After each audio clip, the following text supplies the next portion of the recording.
Drivers are getting ready here. Oh, Steven Ritter's jumped. Oh, Jeff Wubker jumped. Both of the front two cars have jumped the start. Drew Hopkins going out. Nicholas Pressey. Huge start to this race as we got wrecking in the back. Brad Haldane having a big wreck back there, and we got a caution. Issues here. Got a jump out of P2 right there, as you can see. Everybody getting hard on the gas here, and it looks like the 62 just gave it a little bit too much beans there. Cameron Capone around. Brad Haldane having nowhere to go on that race start. Here comes Drew Hopkins to take the green flag, and it flies. He gets a great jump on the field here. Takeshi Kita now tracking right behind him as they're going down into turn 1. Here comes Kita on the inside. Not going to be able to make anything happen there, but in turn 2, he makes a little bit of a resurgence. Not going to happen, though. Still stuck behind Drew Hopkins. P5 for Ritters as he is chasing down Javon Thompson now coming through coming into this really technical S section. As you can see him tracking right behind the 93. He's going to try to make a move here, possibly coming into these final corners to try and get a little bit of a run down these straightaways, get a little bit of a draft here. Javon goes wide. Here comes Ritters up into P5. P4. We might have a battle here between Capone and Haldane. Oh, no, it's Kobe, excuse me. Here it is, side by side. Here comes Capone to the inside. He makes the move for P7. Capone, he's got a right side pod damage. Look at that thing. It's just hanging off of it. He's still driving. He made the pass, and he continues on. Javon in the grass. Here he comes back out on track. He had a little bit of troubles off the final corner. Into turn 3 they go, and off of turn 4 now. He might get a little bit of a draft from Corey Kobe in front of him. It does look like it just a little bit as they go into turn 5 now. He's going to look to the inside just a little bit here. He's there. He's got a nose on him. Here he comes to the inside, into 6 and through to 7. Jeff Webker now up to P8. Wow, he just flew by those boys like they're standing still. Unbelievable speed in that 40 or the 92 of Wubker. As here it is, Steven Down mixing up with Brad Haldane as well back here. Corey Kobe. Oh, look at that move there by Steven Down. Almost gets in the rear wing there of Haldane. Takeshi Kita. Got a little bit of a hard charger behind him. Steven Ritter's now catching Takeshi. These guys are pretty even on their gaps from first to second to third. But Steven Ritter's, he's on the push to pass. Here he comes to the inside of Kita. Now down into turn 3. He's going to make that pass. He's going to make the move. Does Takeshi come back on the inside? No, he doesn't. Steven Ritter's up to P2 as he tries to track down Drew Hopkins into turn 5. He's going to try and close this gap. He's just not as close as he's been a couple of those other times and wasn't close enough to make that lunge. He's not going to be close enough again. Hopkins, he's just doing fantastic on corner exit, allowing him to maintain this lead. 16 laps on this set of alternates. When do we see him pit? And here it is. Here it is. Here comes Ritters with the undercut. Look how that pit lane entry is going to be tough all night long. Ritters did a great job getting into pit lane. Oh no, your race leader Hopkins makes a mistake on pit entry. The last thing he needed to do here. A lot to talk about here.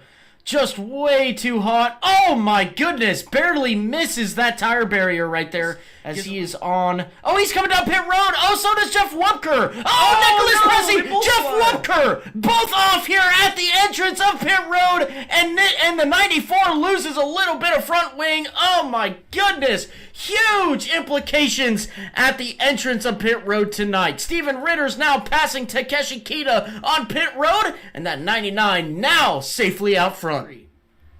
Yeah, Cameron Capone maybe looking to the inside here. Pressey, he's going to make that move. Oh, he's sideways. Oh, big contact. Pressey's broke. Capone's broke. Big damage here. Unbelievable. These guys were doing so well. Here they are with big damage here. Wubker coming off of pit road. A big gap that is going to be needed to overcome for Wubker. As here comes Swindell now. Swindell, he locks up, going into turn 1. Wubker back up to the P4 position as Swindell sees his chances of finishing in that P4 dwindle away. This corner coming down into turn 11 now as the 7 car of Cameron Capone trying to push it real hard here off of 11.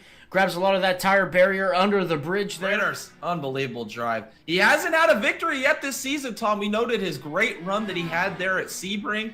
Started at the front of the field, had to go to the back with a little bit of a bad restart, drove back up to a podium position.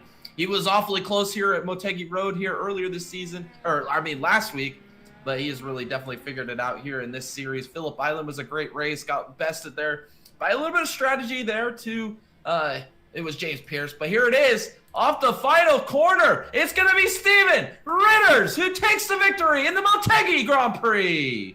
Steven, this is Thomas and Jay in the booth. You got a copy? Hey, can you hear me? Yeah, we can. How you doing? Pretty good. How about you? Oh man, we just watched a great race, a dominant performance by yourself there here at the Motegi Road Course. Tell us a little bit about it. We saw a little struggle there at the beginning. You jumped the start, but boy, did that caution come in clutch for yourself. You restart at the back, and did you just make an absolute masterful drive to the front? Yeah, my secondary clutch, which is my clutch that turns on and off, slipped, and that meant I inched forward just a little bit, enough to get the black flag for the jump start.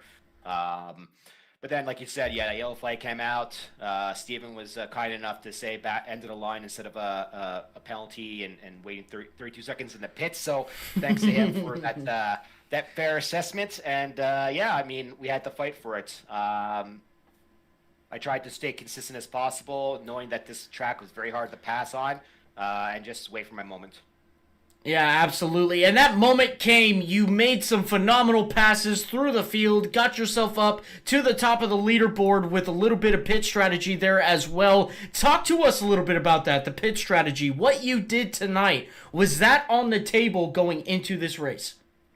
Yeah, I knew that I was planning on doing 3 stints of about 17 laps each. My choice, I knew I was going to go alternate twice in 2 of those stints. Just that would depend on the circumstances. And seeing as Drew was just fast enough to stay in front of me, even I wasted about 3 or 4 push to passes trying to pass him, but no luck. So I decided, as soon as my my engineer told me I had the pit window was open, I decided to pit and put on alternates and put in a couple of fast laps to undercut both Drew and Takeshi.